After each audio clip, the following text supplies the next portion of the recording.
in the day. If the blocks from the bottom aren't solid, it's just a matter of time before everything comes crashing down. A classic example of this is what happened to the Brooklyn rapper Tekashi 69. Tekashi is a half Mexican, half Puerto Rican rapper from Brooklyn. His multicolored hairdo and over-the-top energy won him millions of fans across the country, especially white kids. They might not be able to dread their hair like the Migos, but they could definitely put in all the colors of the rainbow like Tekashi. He went from being a virtually unknown SoundCloud rapper to one of the biggest stars out there in not much more than a year. Tekashi's image was of a tough, reckless instigator, but he was actually a sweet kid at heart, much closer to a WWF wrestler playing a role than an actual gangster. So to reinforce his image, he started surrounding himself with street dudes. But those guys were not playing a role. They were the real deal. Once they realized Tekashi wasn't, they started seeing him as food. And food is never what you want to be perceived as by real street dudes. As his star rose, Tekashi and I began to build a friendship. I liked that he was brash, that he didn't seem to be afraid of the moment. A lot of people even said that Tekashi reminded them of a young me. One day he called and asked if he can come to my office. He had some run-ins with the law, and promoters were starting to get nervous booking him. He needed advice. When he arrived, I didn't see a brash young man or an arrogant rapper. I saw a scared kid. Settling into a chair in my office, Tekashi got right to the point. 50, what am I supposed to do? I had to give him credit. He acted well in public, but in front of me, he was willing to be vulnerable. He was smart enough to know he was in over his head. He and I had never had conversations about what was going on. But as an experienced observer, I had a good guess where the roots of his problems lay. Your biggest issue is going to be internal, I told him. You got too many people around you, and they're not really supporting you. They're supposed to be your team, but they don't have your best interests at heart. If you don't get that situation together, it's going to be a problem. I told him this because I've been hearing he'd been switching up crews a lot. One month, he'd have a bunch of guys around him. The next month, they'd be replaced by a new group. He was swapping crews the way some guys swap cars. Ride one for a while, then trade it for another. He probably thought that was all a part of the act, but I knew it was a serious miscalculation.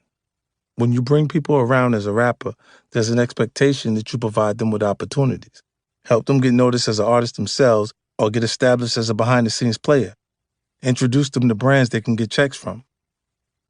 You only have a limited amount of time to make good on that expectation.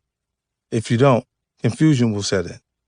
It will grow faster if they see you suggesting the opportunities to other people. When that happens, the original crew will start feeling disposable. You never want anyone around you feeling that way. When someone perceives themselves as disposable, any sense of loyalty will vanish. Instead of waiting for an opportunity, they're going to aggressively come after you for what they think is owed to them. They're going to extract that debt however they can. Being a smart kid, Tekashi saw the value in my advice and conceded that he was in a precarious spot. He even started to make moves to replace the guys that he knew had it in for him. But it was already too late. Not long after our conversation, Tekashi was arrested on federal RICO and firearm charges. In the indictment, the government even alleged that several members of his crew had plotted to kill him. I'm sure that was a scary realization for a kid who thought he was a WWF wrestler, not someone who was actually playing with life and death stakes. As I'm writing this, Tekashi has just finished testifying against his own crew and was sentenced to 2 years behind bars. I believe one of the things that tripped up people like Tekashi and Ja Rule is that they grew up on the outskirts of the hood. They weren't from the hood, but they had been exposed to it. It tricked them into thinking they were equipped to handle situations they weren't actually built for. Contrast them with someone like Drake, who isn't even from the outskirts of the hood. He's from a completely different environment. I never see Drake associating too closely with the artists he puts on. He always keeps a good deal of space between himself and whoever he's associated with at the time. He's smart enough to judge his own character and concede that there are some forces he won't be able to harness. Tekashi was a great judge of what white kids wanted to listen to in order to piss off their parents, but he wasn't as good at assessing people's characters and intentions. Sadder still, I really think Tekashi's a perceptive kid. If he would have slowed down and taken the time to study the people around him, get a feel for their energy, he would have realized that they weren't the right fit for him. Instead, he was in a rush. The Instagram likes and retweets were coming so fast that he probably started to confuse social media with reality. On social media, the guy throwing up signs next to you is your man until the end. Your ride or die. In real life, things are never that simple.